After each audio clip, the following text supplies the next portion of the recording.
Praise the lord. ప్రభువైన యేసుక్రీస్తు నామములో మీ అందరికీ మా హోసన్నా మినిస్ట్రీస్ తరపున హృదయపూర్వకమైన వందనాలు తెలియపరుస్తున్నాను. ప్రభు ఈ దినమంతా విశేషమైన కృప మీకు అనుగ్రహించునుగాక. పురులారా, ఈ పూట పరిశుద్ధ గ్రంథంలో నుండి సామెతల గ్రంథం 23వ అధ్యాయం 4వ వాక్యాన్ని నేను చదువుతున్నాను. ఐశ్వర్యము పొంద ప్రయాసపడకము, నీకు అట్టి అభిప్రాయము కలిగినను దానిని విడిచిపెట్టుము. చూడండి, ఈరోజు లోకమంతా దేనివైపు ప్రయాణం చేస్తుందో దానినే విడిచిపెట్టుము అనే మాట ఈ వాక్యంలో మనం చూస్తున్నామండి. ఎందుకంటే సర్వలోకం ఈ రోజున దేని వెంబడి పరిగెత్తుతుంది, దేనిని ఆశ్రయిస్తుంది, దేనిని ఆశిస్తుంది? ఐశ్వర్యాన్ని. అయితే ఇక్కడ ఐశ్వర్యమును పొందుకోవడానికి ప్రయాసపడకండి అంటే ఇక్కడ మనం గమనించవలసింది, ఈ ఐశ్వర్యాన్ని పొందుకోవాలని జనులు ప్రయాసపడుతున్నారు, దాని కొరకు ప్రయాసపడవలసిన అవసరం లేదు అనే విషయాన్ని ఇక్కడ మనం గమనించాలి. ఎందుకంటే ఈ ఐశ్వర్యము దేవునిని చూపించలేదండి, కానీ దేవుడు ఐశ్వర్యాన్ని చూపిస్తాడు. ఈ వ్యత్యాసాన్ని మనం గుర్తించాలి. తెలియక మనం ఏం చేస్తాము? ఐశ్వర్యమే మనకు ఆధారము, ఆశ్రయము అన్నట్లు ఐశ్వర్యాన్ని పొందుకోవడానికి అహర్నిశలు శ్రమ పడుతాము. కానీ ఐశ్వర్యం కొరకు మనం ప్రయాసపడితే ఐశ్వర్యం దొరకచ్చేమో, కానీ ధనము మనకు కలగవచ్చేమో, కానీ ఈ ధనము, ఈ ఐశ్వర్యము దేవుని దగ్గరికి మనం నడిపించలేవు, దేవునిని మనకు ప్రత్యక్షపరచలేవండి. అందుకే వాక్యంలో మార్కు సువార్త 8వ అధ్యాయం 36వ వాక్యంలో మనం గమనించినప్పుడు, ఒకడు సర్వలోకమును సంపాదించుకొని తన ప్రాణమును పోగొట్టుకొనుట వానికి ఏమి ప్రయోజనము? నిజమే, సర్వలోకాన్ని సంపాదించుకోవడం ప్రయోజనము లేని సంపాదనగా ఈ వాక్యం మనకు చెప్తుందండి. అదేంటండి, సర్వలోకాన్ని సంపాదించుకోవడం ప్రయోజనం లేకుండా ఎందుకు ఉంటుంది అనంటే, తన ప్రాణమునకు కలగవలసిన నెమ్మది, తన ప్రాణమునకు కలగవలసిన విశ్రాంతి, తన ప్రాణమునకు కలగవలసిన ఆ దైవ ప్రత్యక్షత కరువైపోతే, కొదువైపోతే ఇక తన సంపాదన అంతా దేనికి సంపాదించుకున్నట్లు అనే మాటకి మనం శిరస్సు వంచవలసి వస్తుందండి.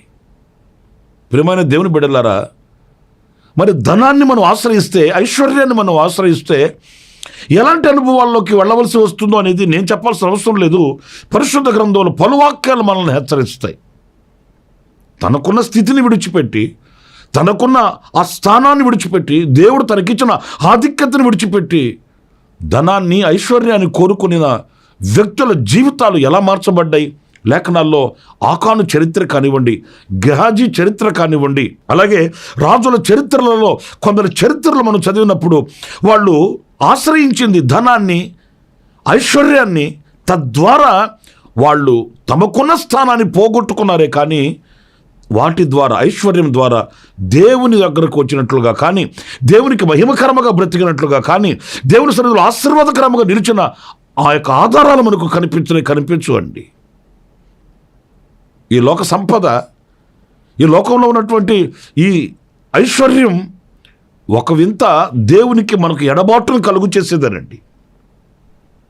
ఆ డబ్బు మత్తు అలాగే ఉంటుంది, అహాన్ని పెంచుతుంది, స్వార్థాన్ని పెంచుతుంది, నేను అనే ఆ యొక్క గర్వాన్ని మరి పెంచుతుంది అనే విషయాన్ని మనం మర్చిపోకూడదండి. కొంతమంది చూడండి, చేతిలో డబ్బు కనుక్కుంటే వాళ్ళు మాటలు ఎలా ఉంటాయంటే, నేను నేను నేను మరి నువ్వే. ఆ నేను అనే అహాన్ని చూపించేది ఆ ధనబలమే. అందుకే వాటిని ఆశ్రయించిన వాళ్ళు కొంతమంది విశ్వాసభ్రష్టులు అయిపోయారట. నా ప్రియమైన సహోదరులారా, ఈ ధనము ఎప్పుడు దేవుని చూపించలేదు. కానీ ఆశీర్వాదకరమైన అనుభవం ఏంటంటే, దేవునిని ఆశ్రయించిన వారికి దేవుడు ఐశ్వర్యాన్ని చూపిస్తాడు. ఆయన ఇస్తాడు ఐశ్వర్యం, ఆయన ఇస్తాడు సుఖ జీవితాన్ని, ఆయన ఇస్తాడు సమృద్ధిని. ధనము దేవుడిని చూపించదు, దేవుడు ధనాన్ని చూపిస్తాడు. దేవుడు ధనాన్ని మనకిస్తాడు. అవసరాన్ని కొద్దీ, మన అక్కర్లు కొద్దీ, మనము ఘనతాస్పదముగా దేవునికి మహిమకరముగా ఉండుటకు ఆయన మనకు అనుగ్రహిస్తాడు. లేఖనాల్లో మనం చదువుతామండి. చూడండి, దినవృత్తాంతాల మొదటి గ్రంథం 29వ అధ్యాయం 12వ వాక్యాన్ని నేను చదువుతున్నాను. ఐశ్వర్యమును గొప్పతనమును నీ వలన కలుగును, నీవు సమస్తమును ఏలువాడవు, బలమును పరాక్రమమును నీ దానములు హెచ్చించువాడవును, అందరికీ బలము ఇచ్చువాడవును నీవే. ప్రియమైన సహోదరులారా, చూడండి, ఆయనను ఆశ్రయిస్తే, ఆయనను నమ్ముకుంటే, ఆయనను గనక మనం మరి విశ్వసించిన వారమే అయితే ఆయన ఇస్తాడట ఐశ్వర్యమును గొప్పతనమును. ధనానికి దేవునికి అదే వ్యత్యాసం. ధనము దేవుడిని చూపించలేకపోయినా దేవుడు మాత్రం సమృద్ధిగా మనం బ్రతకడానికి ధనాన్ని సమకూర్చి మనకు అనుగ్రహిస్తాడండి. మరి ఈరోజు ఏది శ్రేష్టం? మనకు ఐశ్వర్యమును ఘనతను మెప్పును మహిమను ప్రసాదించే సర్వశక్తి కలిగిన దేవుడిని మనం విడిచిపెట్టి అల్పమైన ఈ ధనాన్ని, ఈ ఐశ్వర్యాన్ని, లోక సంబంధమైన వాటిని మనం కోరుకోవడం మనకు అవివేకమే అని చెప్పుకోవాలండి. ఈరోజు ఎక్కడికి వెళ్ళినా ఆఫర్లు ఉన్నాయి కదండి. ఏ షాప్ కన్నా వెళ్ళండి, ఆఫర్స్, 50-50 ఆఫర్స్, 75% ఆఫర్స్, ఇలా ఎక్కువ మెగ్గు చూపిస్తారు. దేనికి? ప్రజలు ఒకదానికి మరొకటి రెండుగా మనకి ఇచ్చేవి ఏదైనా ఉంటే వాటివైపు మెగ్గు చూపిస్తారు, వాటివైపు ఆసక్తి చూపిస్తారు. ఒకటి కొంటే మరొకటి ఫ్రీ అన్నట్లుగా. అంతేగాని ఈ డబ్బుకి ఇదొక్కటే అన్నారనుకోండి, ఏమంటే ఎక్కడ పెట్టిన ఆఫర్లు ఉన్నాయి కదండి, మీరేమి ఆఫర్లు మీరు పెట్టలేదా అని అడుగుతారు. మరి ఇక్కడ ప్రభువుని ఆశ్రయిస్తే మరొక ఆఫర్ ఏంటంటే, ఆయనలో ఉన్న సర్వసమృద్ధి మనకు ప్రసాదిస్తాడన్నప్పుడు మనం ప్రభువుని ఆశ్రయించి ఆయన ద్వారా మనం సమస్తాన్ని పొందుకోగలగాలి. కానీ ప్రభువుని విడిచిపెట్టి నాకు ధనమే సరిపోతుంది, ఐశ్వర్యమే సరిపోతుంది అని వాటి వెంబట పరిగెత్తిన వాళ్ళు నాశన కూపంలోనికి వెళ్ళిపోయారు, దేవునికి దూరమైపోయారు. వాళ్ళు కాలగమనంలో కలిసిపోయిన చరిత్రలు మనం చదువుతున్నామండి. ఈ వివేకం మనకు ఉండాలి. అందుకే జ్ఞాని అని సొలొమోను ఏమని అడిగాడో తెలుసండి? నాయనా, ఈ వివేకాన్ని నాకు ఇవ్వు అన్నప్పుడు దేవుడు అతనికి వివేకముతో కూడా ఐశ్వర్యమును ఘనతను కూడా ఇచ్చాడంట. చూడండి, ఆ మాటలు నేను చదువుతాను. దినవృత్తాంతాలు 2వ గ్రంథం 1వ అధ్యాయం 12వ వాక్యాన్ని నేను చదువుతున్నానండి.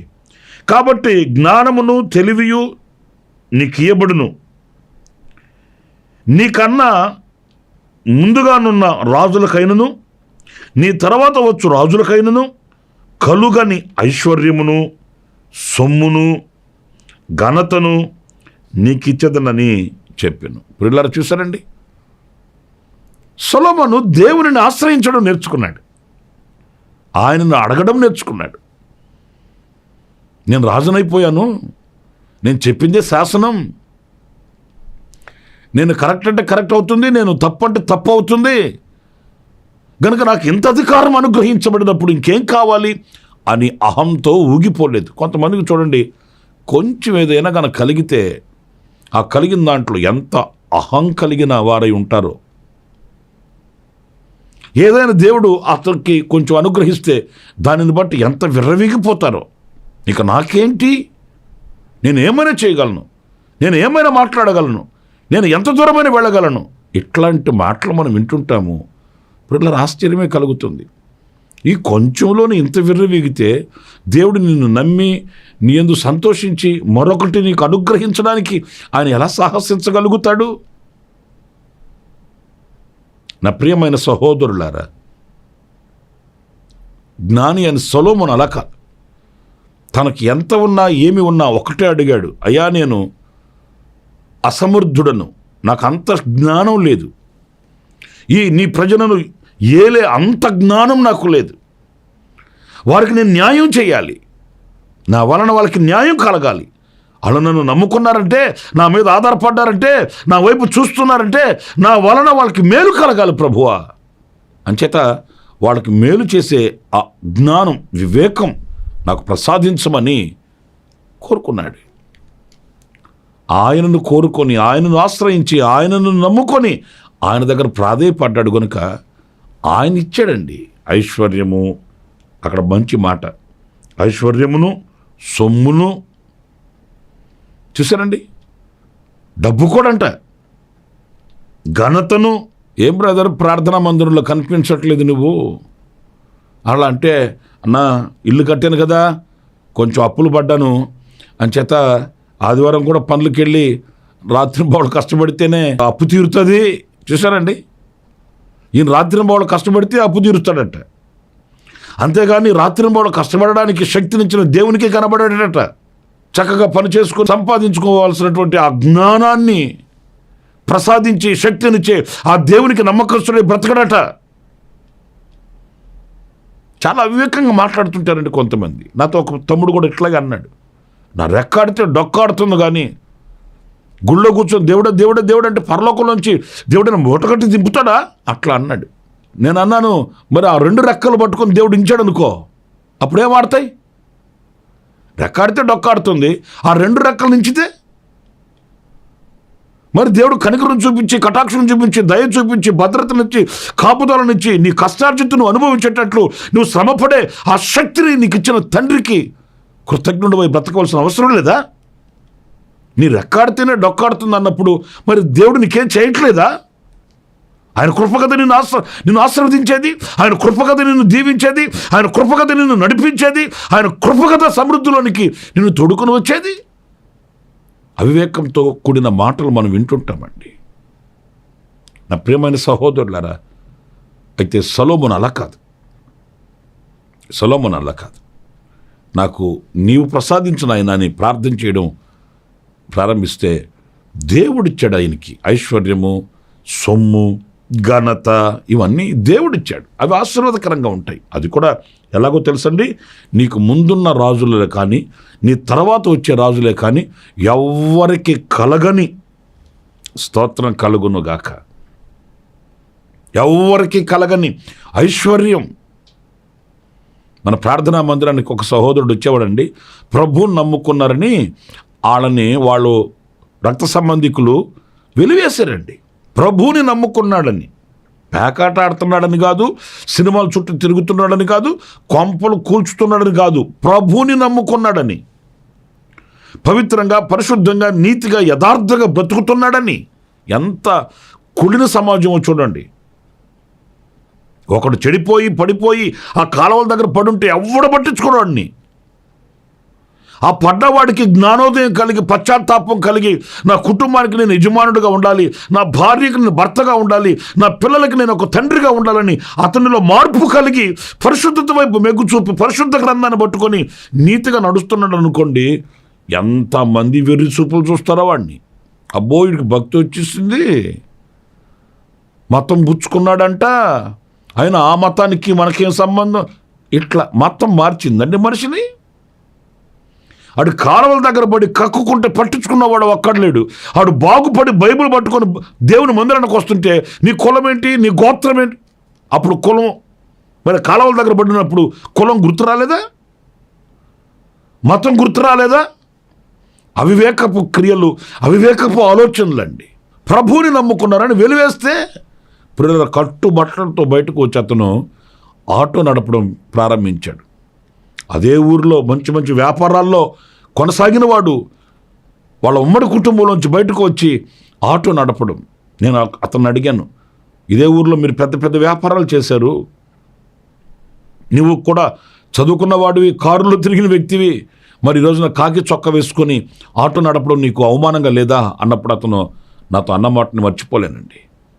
పవిత్రంగా జీవిస్తూ ప్రభువుని ఆరాధిస్తూ నా కష్టార్జితాన్ని అనుభవించడానికి నేను ఆటో తోలుతున్నానన్నా, నేను మోసం చేయట్లేదు, అక్రమంగా బ్రతకట్లేదు, నాకు సంతోషంగా ఉంది, ఆనందంగా ఉంది, నా కష్టార్జితాన్ని నా దేవుడు ఆశీర్వదిస్తున్నాడు, నా కష్టార్జితాన్ని నేను అనుభవిస్తున్నాను, ప్రభు కొరకు ఈ జీవితం చాలు నాకు అని ఎంత సంతోషంగా మాట్లాడుతాడు. ఆశ్చర్యమైన సంగతి చెప్తాను. 2 పిల్లల్ని దేవుడు ఆశీర్వదించి మంచి జ్ఞానంతో నింపాడండి. 2 పిల్లలు ఇంజనీర్లుగా వాళ్ళు సెటిల్ అయిపోయారు.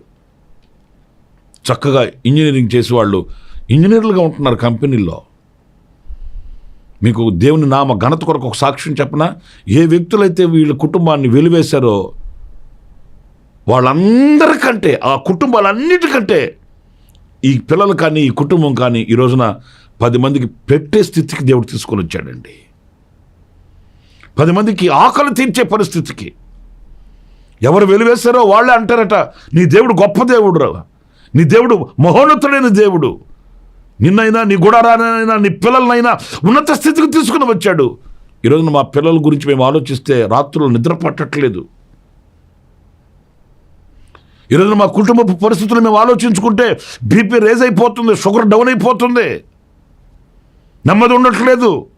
కానీ ఈరోజున నీవు, నీ కుటుంబం, నీ పిల్లలు సుభిక్షతో క్షేమంగా బ్రతుకుతున్నారు. నీ దేవుడు, నువ్వు ఆరాధించే దేవుడు గొప్ప దేవుడు అని వాళ్ళే సాక్ష్యం చెప్తారట. అవునండి, ఆయనను నమ్ముకుంటే మనకేం కావాలో ఆయన ఇస్తాడు. ఆయన్ని విడిచిపెట్టి ఐశ్వర్యాన్ని, లోకంలో ఉన్న సొమ్ముని, లోకంలో ఉన్న వాటిని ఆశ్రయిస్తే దేవునిని పోగొట్టుకుంటాము. ఐశ్వర్యాన్ని ఒకవేళ పొందుకున్నా ఈ ఐశ్వర్యం అగాధానికి తీసుకుని వెళుతుందండి. పరిశుద్ధ గ్రంథంలో ఒక వ్యక్తి ఉన్నాడు, ధనవంతుడు అని పేరు పెట్టుకున్నాడు. ఆయన పేరు రాయలేదు మరి ఎందుకో. ధనవంతుడు, ఆయన పేరే ధనవంతుడు. మరి ఆయన నమ్ముకున్న ధనం ఆయన ఎక్కడికి తీసుకుని వెళ్ళింది? యాతన కలిగిన స్థలానికి తీసుకుని వెళ్ళింది. అక్కడ కుమిలిపోతున్నాడు, కాలిపోతున్నాడు, అర్జిస్తున్నాడు, ప్రార్థిస్తున్నాడు, ఏం ప్రయోజనం లేదు. పేదవాడైనా కూడా లాజరు కనిపెట్టుకుని ఉన్నాడు.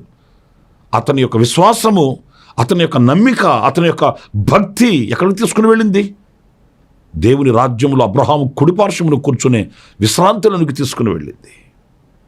ఇలాంటి వివేకం మనకు కలగాలి, ఆలోచన మనకు ఉండాలి. ఎంతకీ డబ్బు కావాలి ఈ రోజున అనకూడదు, కానీ కొంతమంది నిద్ర లేస్తే మరణమనే పడకల మీద పడుకునేంత వరకు డబ్బు డబ్బు డబ్బు డబ్బు. ఏమంటే పాస్ గారండి, డబ్బు లేకపోతే లోకంలో మనకు విలువ ఉండదండి. లోకంలో ఏ విలువ కావాలి మనకు? నా ప్రియమైన సహోదరులారా, అలాగని డబ్బు లేకుండా, ధనము లేకుండా మనం బ్రతకొచ్చని కాదు.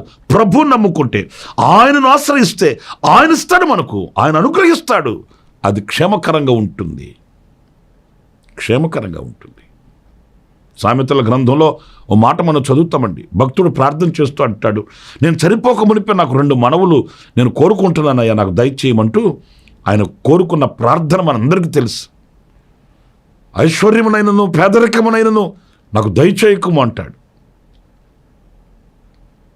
ఎందుకు అనంటే, ఐశ్వర్యవంతుడనైతే తిని తాగి సుఖించి అనుభవించి దేవుడెవడరా, నా డబ్బు నేను సంపాదించుకున్నాను, నా శక్తి సామర్థ్యతలు అని నేను అంటానేమో.